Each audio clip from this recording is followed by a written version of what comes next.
Racing. Balladeer bounces out briskly. GoldenEye going fast near the inside. GoldenEye leads Balladeer, and Limited Liability is easing 2.5 lengths behind that pair as they race down into the turn the first time. It's GoldenEye in front from Balladeer, and Limited Liability is going to operate from off the pace this year. In fourth position, San Siro along the rail in front of Flatten the Curve, and Tawny Port last of all, 8 lengths covering the field. With 1 3/4 miles to go, it's GoldenEye, who led throughout to win 1.5 miles allowance at this meet last year, doing the honours this afternoon with Balladeer in close attendance second, although Balladeer is wandering a little bit wide as they reach the top of the stretch and swing for the judges first time round. Balladeer losing his compass at this point, and GoldenEye over near the inside rail is the leader from Balladeer, and San Siro is tucked in behind the front runner. Limited Liability right on the bumper of Balladeer. Tawny Port's over on the inside, and Flatten the Curve on the outside. So it's pretty much 2 lines of 3 as they come down to greet the judges with 1 circuit of Kentucky Downs to negotiate in the Bowling Green Gold Cup Invitational. And GoldenEye at his leisure leads Balladeer by 2 lengths. In third spot, San Siro, named after one of the world's most famous soccer stadiums. The San Siro is home to both Inter and AC Milan. Limited Liability is some 3.5 lengths off the front runner as they wheel around that sharp next bend. Tawny Port over along the inside, 5 off the lead, and Flatten the Curve trails. Entering the backstretch, approaching halfway, and it's GoldenEye making the running. GoldenEye on top, 2.5 lengths to Balladeer, and a similar margin San Siro.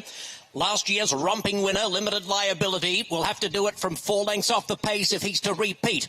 He's followed after 2 lengths by Tawny Port, who was third in the 1.5 mile Turf Cup at Kentucky Downs last year.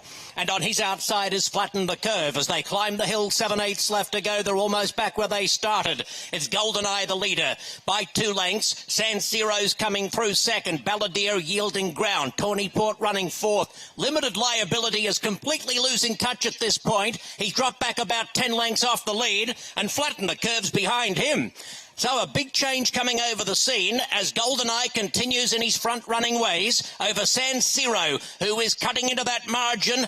Pulls within a neck as they come down past the half-mile marker. Limited Liability, picking up ground again, is within 2.5 or 3 lengths, and Flatten the Curve follows him into contention. Tawny Port relegated to 5th, and Balladeer has hoisted the white flag, nearing the 3/8 pole. And it's GoldenEye, tackled by San Siro. Limited Liability third on the inside of Flatten the Curve, who's coming home boldly. He boasts 5 consecutive European turf wins, 1 going a 1/4 mile longer than today's assignment, and Flatten the Curve is looming ominously after them on the outside. He's the one to beat as they reach the top of the stretch. Flatten the Curve sails past the early leaders, GoldenEye and San Siro. Flatten the Curve is clear with Thore Hammer Hansen producing the persuader, and it's Flatten the Curve racing away by 6 lengths. GoldenEye, San Siro racing tightly. Limited Liability on their inside, and Tawny Port out wide. The battle is for the minor placings, but Flatten the Curve far superior at the end of 2 1/16 miles. Wins in hand, 4 lengths to Tawny Port. Limited Liability clear of GoldenEye, then San Siro, and Balladeer is still coming. Thore Hammer Hansen report to the winner's circle, a much the best winner of the Bowling Green Gold Cup Invitational. Look at this move. He made a similar move at 2 miles in Hamburg in his last start.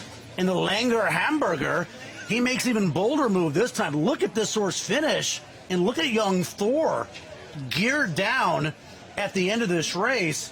Tawny Port, who I thought was going to run second to last at one stage of this race behind Balladeer, who was never comfortable, ends up rounding out the exacta. But look at that. Look at Thor at the end of this race. Like a statue. I mean, that he is. The last 16th of a mile, didn't try, didn't need to. Margin still about 6.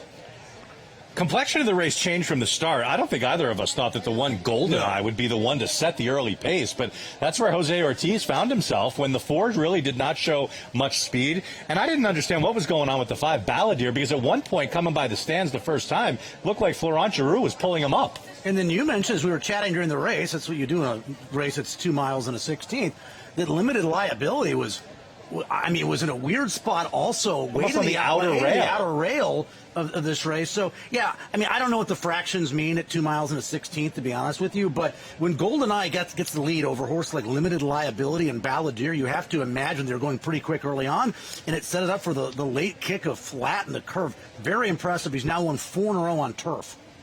Dave, look out for horses coming out of the Langer Hamburger Stakes on July the 5th. Thor!